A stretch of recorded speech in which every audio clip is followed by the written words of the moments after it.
በፕሮቴስታንት ሰው አምኖ ነው መዳን የሚችለው አይደለ? ካመንክ በኋላ ነው። አምኖ ሳይሆን በእምነት ብቻ ነው። በእምነት ብቻ ነው።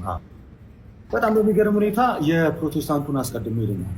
የፕሮቴስታንቱ የመዳን ትምህርት በመጽሐፍ ቅዱስ ላይ የተጻፈው የመዳን ትምህርት እንዳልሆነ የምናውቀው ምን ብሎ ነው የሚጀምረው? መዳን በእምነት ብቻ እና ብቻ ነው ብሎ ነው የሚጀምረው አይደለ? እንደዛ ነው። ሶላ ፊዴ። የምርም ግን መጽሐፍ ቅዱስ ይህንን ትምህርት ያውቀዋል ወይ? በፍጹም አያውቀውም። እንደውም ለመጽሐፍ ቅዱስ እንግዳ የሆነ ትምህርት ነው። ባይሆን መጽሐፍ ቅዱስ በተቃራኒው የሚያውቀው እምነት ብቻ የሚለውን ሳይሆን ሰው በእምነት ብቻ ሳይሆን በስራ እንዲጸድቅ ታያላችሁ ብሎ የያዕቆብ መልእክት ምዕራፍ 2 ቁጥር 24 አንድ የስኩል ጥቅስ አንብቢልኝና ወደኛ ማብራሪያ ያገባል።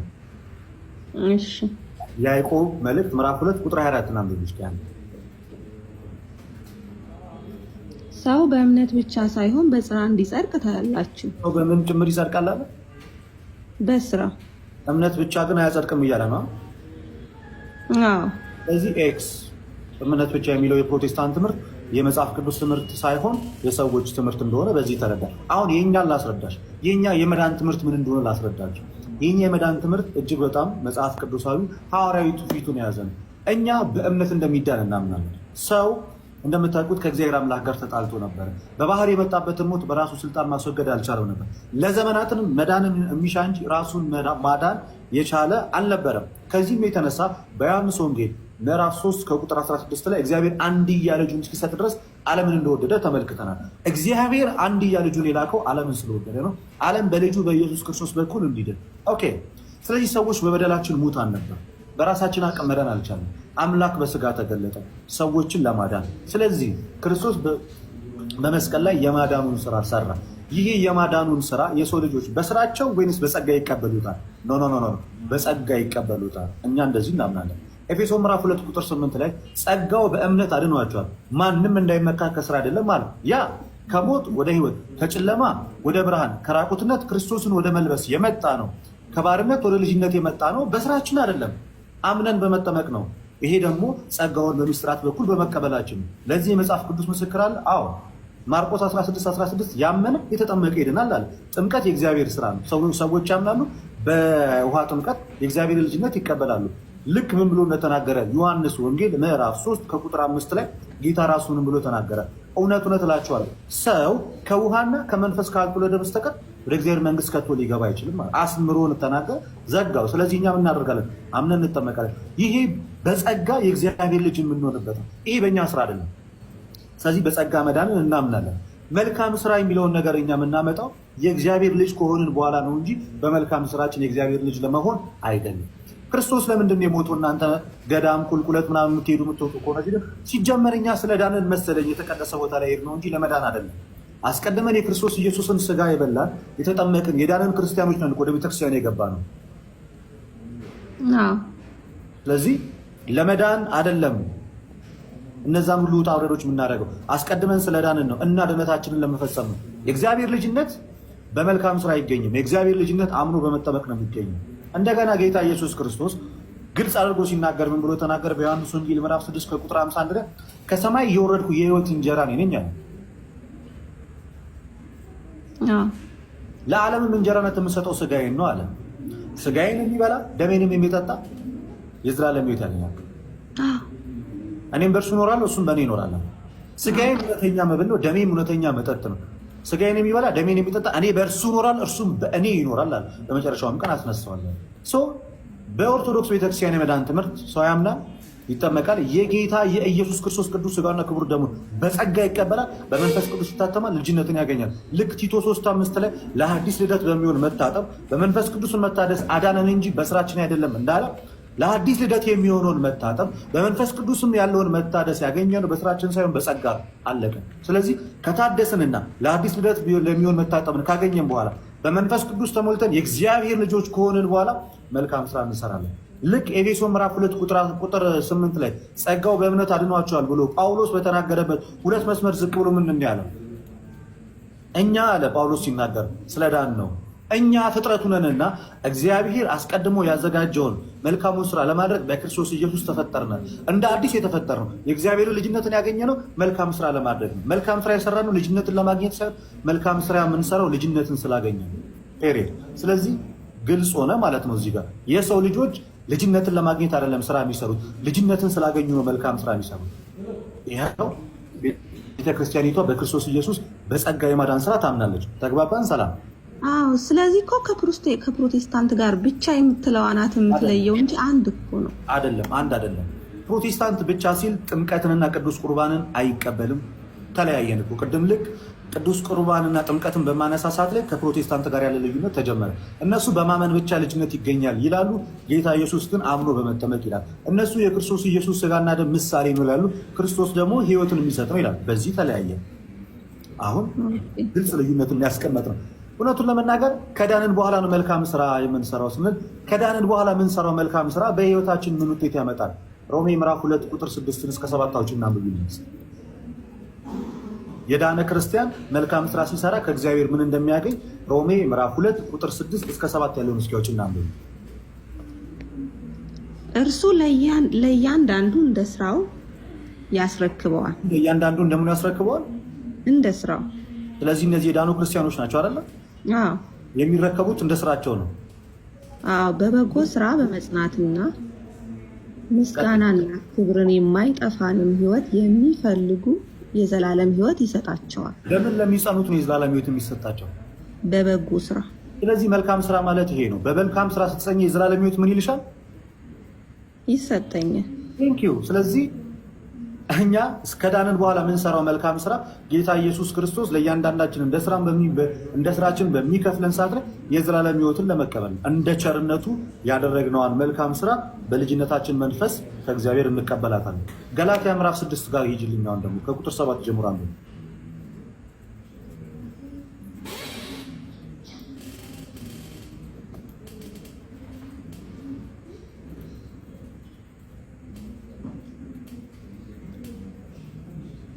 ምዕራፍ 6 ከቁጥር 7 ጀምሮ ገላትያ። አትሳቱ፣ እግዚአብሔር አይዘበትበትም። ኦኬ፣ እሺ፣ ቀጥል። ሰው የሚዘራውን ሁሉ ያንኑ ደግሞ ያጭዳልና። ሰው የሚዘራውን ያጭዳል አይደል? መልካም ስራ ከሰራ መልካም ያጭዳል። ክፉ ከዘራ ግን ምን ያጭዳል? መልካም ነገር። ክፉን ያጭዳል። ክፉ ዘርቶ ክፉ ነው የሚያጭደው። መልካም ዘርቶ ነው መልካም ነው። ቀጥል። በገዛ ስጋው የሚዘራ ከስጋ በመበስበስ ያጭዳልና። በገዛ ስጋው የሚዘራ ማለት በገዛ ስጋ ኃጢአትን የሚዘራ ከስጋ መበስበስን ምን ይላል? ያጭዳልና። ያጭዳል ወይም የዘላለም ሞትን አይደለ? ቀጠል ብለሽ አንብቢ። በመንፈስ ግን የሚዘራው ከመንፈስ የዘላለም ሕይወትን ያጭዳል። በመንፈስ የሚዘራ ከመንፈስ ምን ያጭዳል? የዘላለም ሕይወትን ያጭዳል። በመንፈስ መዝራት ማለት መልካም ስራ ነው። ስለዚህ የዘላለም ሕይወት በመልካም ስራ ይታጨዳል አይታጨድም? ይታጨዳል፣ ይጸናል። በጣም ጥሩ። ቀጥለሽ አንብቢ። ባንዝልም በጊዜው እናጭዳለንና መልካም ስራ ለመስራት አንታክት።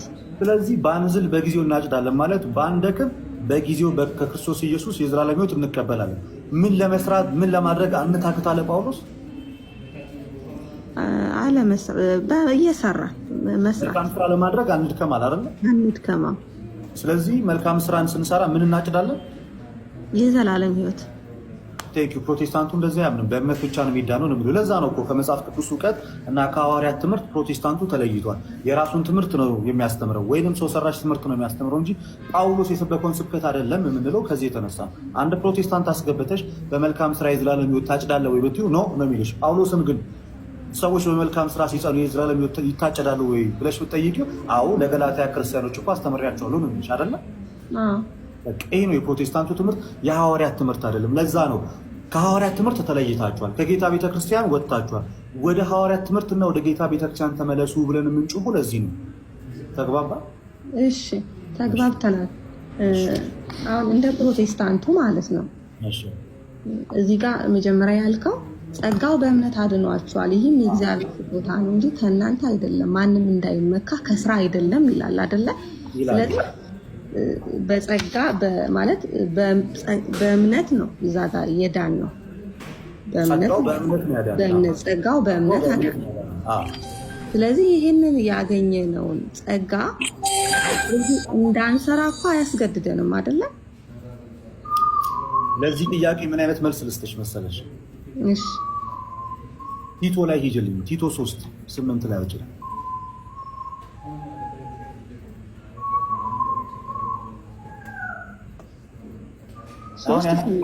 የነገርኩሽን የመጽሐፍ ቅዱስ ትምህርቶች ፕሮቴስታንቱ አይቀበላቸውም። ቲቶ 3:8 ነው ጭና። እሺ ቃሉ የታመነ ነው፣ እግዚአብሔር የታመነ ነው። ስለዚህ ይህን የታመነ ቃል ፕሮቴስታንቶች ይክዱታል። አንብቡ ታገኘዋለሽ። እሺ እግዚአብሔርንም የሚያምኑት በመልካም ስራ በጥንቃቄ እንዲጸኑ እነዚህን አስረግጠ እንድትናገር እፈቅዳለሁ። ቀጠል በይ። ምን ይላል?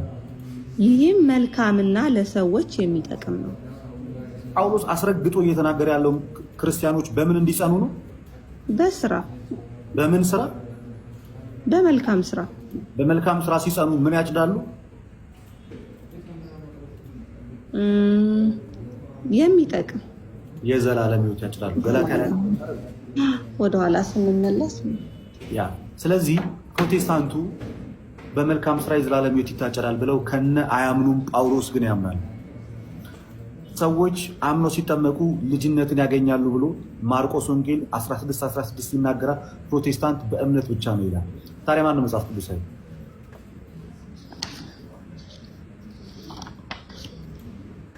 አይ እኔ አሁን ማለት ያለ ስራ እምነት ብቻውን ሞት እንደሆነ አምናለሁ። በቃ እንደዛ የምታምኚ ከሆነ እምነት ብቻ የሚለው ትምህርት የሞተ ነው። ያዕቆብ መልእክት ላይ ሂጂልኝ። በዚህ አጋጣሚ ካመጣሽ አይቀር ካመጣሽ ማርያም ታምጣሽ የሚባል ነገር አለ። ያዕቆብ መልእክት ላይ ሂጂ። እሺ ምዕራፍ ስንት? ምዕራፍ 2 ከቁጥር 14 ላይ ነው። ወንድሞቼ ሆይ እምነት አለኝ የሚል ስራ ግን የሌለው ሰው ቢኖር ምን ይጠቅመዋል? እምነቱስ ሊያድነው ይችላል? አይችልም።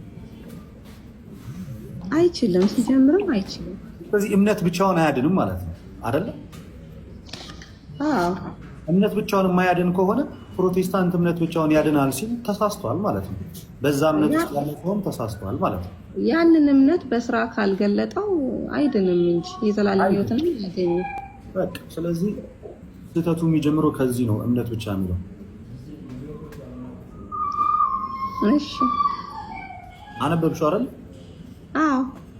ስለዚህ በአጭሩ እምነት ብቻ ተብሎ የተነገረው የፕሮቴስታንቱ እምነት በመጽሐፍ ቅዱስ ሲመዘን የተሳሳተ ትምህርት ነው እና የኛ የመዳን ትምህርት በሶስት መንገዶች ይከፈላል። በምን በምን መሰለሽ?